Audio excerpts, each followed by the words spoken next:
السلام علیکم ورحمۃ اللہ وبرکاتہ. کیا حال ہے سب کا؟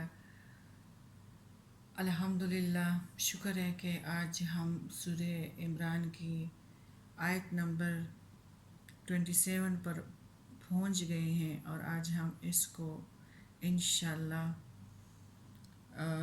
ہم پڑھیں گے. اور اللہ تعالیٰ نے کل ہماری اس پہ بھی بات ہوئی تھی کہ قل اللہم مالک الملک تؤتی الملک من تشاء وتنزع الملک ممن تشاء وتعز من تشاء وتذل من تشاء وتذل من تشاء بيدك الخير انك على كل شيء قدیر. یعنی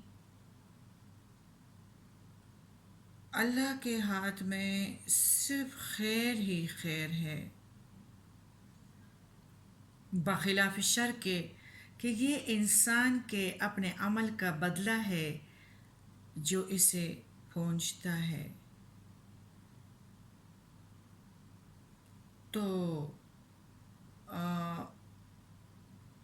بات یہ ہے کہ اللہ تعالیٰ کے پاس ہمارے لیے جو ذائچہ ہے وہ تو 1000 سال سے بھی زائد اللہ تعالیٰ جو ہے وہ بناتا ہے، جس میں خیر ہے ہمارے لیے. اللہ کا حساب اور ہے، ہمارا حساب اور ہے. وہی دیتا ہے، وہی ہمیں خطرات سے بچاتا ہے، اور وہی وہ ہمیں نہیں دیتا. اور جس طرح بچے سے خطرے والی چیز جو ہے بڑے لے لیتے ہیں تو پھر وہ روتا ہے، تو اس کے بڑے ہی سمجھتے ہیں نا کہ وہ اس کے لیے کتنا خطرناک ہے. اور لیکن ہم جلدی فائدے پر خوش ہوتے ہیں، اور اللہ تعالیٰ دور تک نظر رکھنے والے ہیں اور ہمارے کار خیر میں مصروف ہیں، اور ہم جلدی فائدوں پہ خوش ہیں اور اس کے لیے گو کی طرح تنگ سوراخوں میں بھی سر گھساتے ہیں. وہ قبروں میں مردے کی خاطر وہ سر نہیں گھساتا. مردار خور جلد فائدے کا یہ نقصان ہے کہ پیارے نبی کریم صلی اللہ علیہ وسلم نے اس کو گو ہی کہا ہے. تو یہ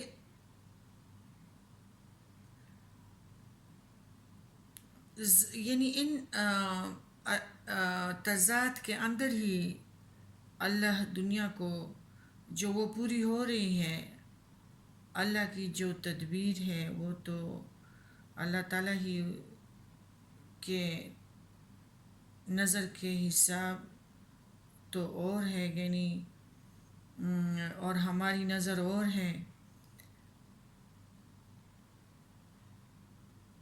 عمل ہمارے جو ہیں وہ اس تضاد سے اپنا راستے نکالتی ہیں. ایک تضاد ہے کفر، اور پھر ایک تضاد ہے اسلام. یہ حق اور باطل کی کشاکش جو ہے یہ تو اس دن سے چلی آ رہی ہے جو ابلیس اور آدم علیہ السلام کے درمیان ہوا تھا، اور وہی جو گرہ ہے جو لگ چکی تھی، اور اب وہ کھلتی جا رہی ہے، مسلسل کھلتی جا رہی ہے. اور یہی تضاد جو ہے، یہی اعتضاد اور یہی ضد جو ہے ہمارے لیے جو ہے بہت ہی نقصان بن گیا ہے. باقاعدہ یہ گرہ کھلتی جا رہی ہے اور اس کی مختلف شاخیں پیدا ہو رہی ہیں، اور قیامت تک وہ ابلیس جو قیامت تک سانپ کی طرح بلکہ اندر سے نکلتا ہے اور انسانوں کو ڈستا ہے۔ آخر کار اللہ نے 500 سال عیسیٰ علیہ السلام کے بعد 500 سال ہمارے لیے، ہم بڑے مشکل میں، انسان بڑے مشکل میں ہی مبتلا تھا، اور اللہ تعالیٰ نے سردار دو جہان کو ہمیں دیا، اللہ نے دیا، اپنا کرم کیا۔ اب جو ابلیس جو ہے وہ خود دجالی شکل اختیار کر کے اس فتنوں کے دور میں آئے گا اور خدائی کا دعویٰ کرے گا۔ ہمارے نبی کریم صلی اللہ علیہ وآلہ وسلم نے فرمایا، میری امت میں اس کا ظہور ہوگا، ساری تاریخ کا عظیم تر فتنہ ہوگا۔ زمانہ دیکھو، آپ دیکھیں کہ اس کے وقت یعنی اب کس طرح وہ حالات اس کے اندر جا رہے ہیں، اور یہ جو کشاکش ہے جو دنیا میں آ رہی ہے، اس کے ضمن یہ جو باتیں ہیں بڑی اہم آ رہی ہیں، اس لیے کہ یہ کشاکش مدینے کے اندر چھوٹی چھوٹی جو بستیاں تھیں، بنو قریظ اور کا قلعہ اور نذیر کا قلعہ، اور بنو قینقاع کا خاتمہ تو چند لمحوں میں کیا گیا تھا۔ اوس اور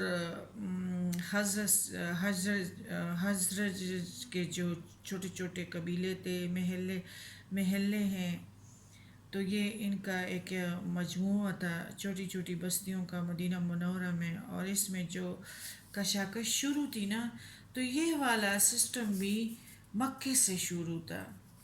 مکے سے یہی مشرکین مکہ کے ساتھ ان کے جو تھے یعنی اپنے کیا ہوتے خفیہ طریقے سے صلاح اور مصلحت ان کے جاری اور ساری تھے۔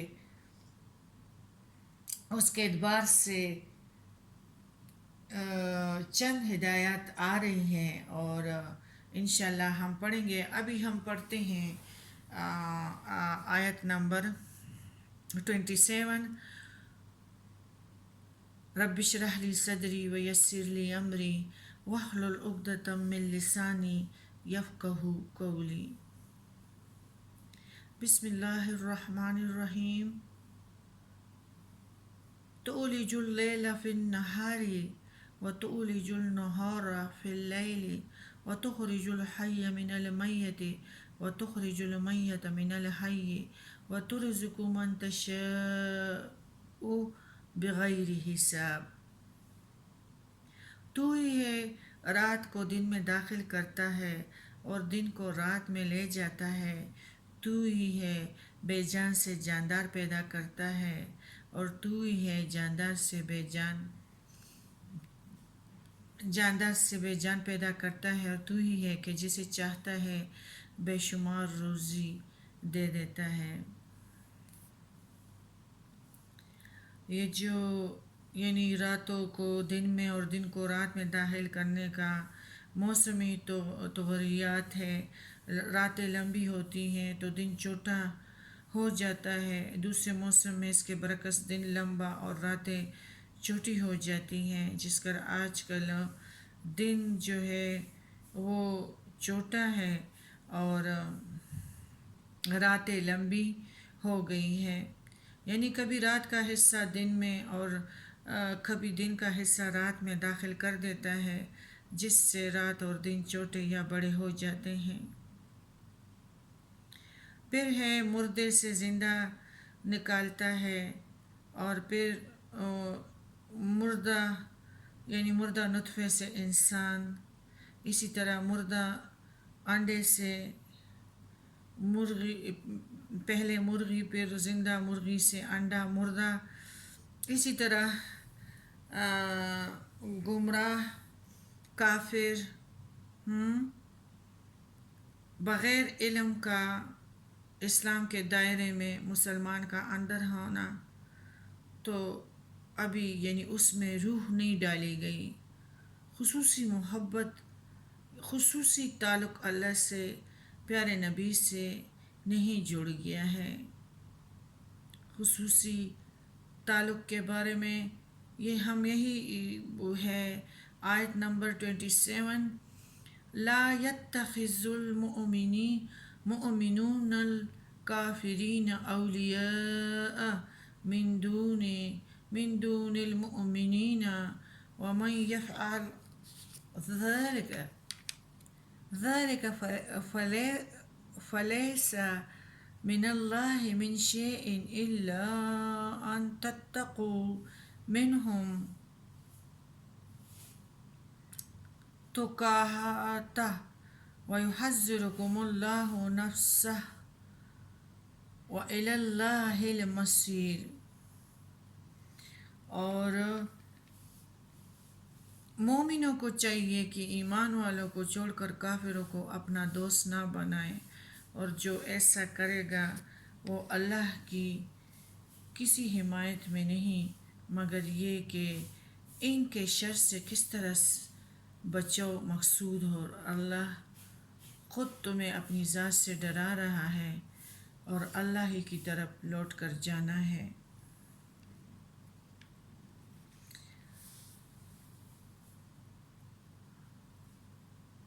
ہمارا جو اولیاء ہے ولی کی صورت میں کافروں کے اللہ اور رسول کے دشمن کے ساتھ رشتہ ہو ہی نہیں سکتا، چاہے وہ باپ ہو، چاہے وہ بیٹا ہو، چاہے وہ بیوی ہو، چاہے وہ شوہر ہو، یا ولادت کا رشتہ، دلی محبت وہ نہیں، یعنی ان سے دلی محبت نہیں کیا جا سکتا۔ اگر دلی محبت ان کفر کرنے والوں کے ساتھ ہے تو حق اور کفر کے مابین جو رویہ ہے وہ آپ کا صحیح نہیں ہے۔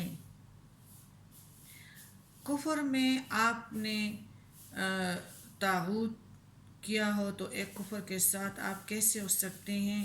ناممکن ہے۔ قرآن میں آیا ہے، جن لوگوں نے تمہیں اپنے گھروں سے نکالا نہیں ہے، ہاں ان کے ساتھ سلوک کرو، نیکی کرو، ان کے ساتھ انصاف کرو، دوستی نہیں، محبت نہیں۔